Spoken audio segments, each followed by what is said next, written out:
ফের ৩০৬ নম্বর শিলচর আইজল জাতীয় সড়কে দুর্ঘটনা। অটো ও মোটরসাইকেলের মুখোমুখি সংঘর্ষে গুরুতর আহত যুবক। ৩০৬ নম্বর শিলচর আইজল জাতীয় সড়কে সংঘটিত হল ভয়ঙ্কর সড়ক দুর্ঘটনা।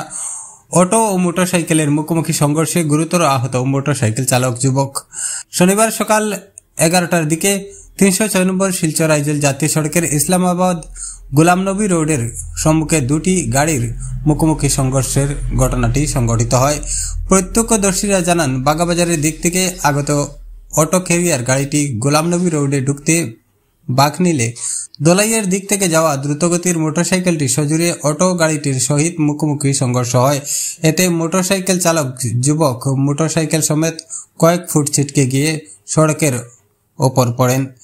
স্থানীয় মানুষ গুরুতর আহত অবস্থায় মোটরসাইকেল চালক যুবককে উদ্ধার করে দোলাই প্রাথমিক স্বাস্থ্য কেন্দ্রে প্রেরণ করেন।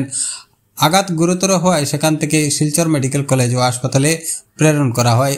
দুর্ঘটনার খবরে পুলিশ ঘটনাস্থলে উপস্থিত হয়ে দুর্ঘটনাগ্রস্ত গাড়ি দুটি উদ্ধার করে নিজেদের হেফাজতে নিয়ে যায়। দুর্ঘটনায় আহত যুবক ইসলামাবাদ গ্রামের বলে জানা গেলেও তার নাম পরিচয় এ পর্যন্ত জানা যায়নি। ঘটনাটা গাড়িটা অলরেডি আইছে ইন্ডিকেটর মারি অলরেডি গালা মারিব লাগে আর বাইকলা আইয়া রয়েছে দবা মারি লাইন সিটে আইয়া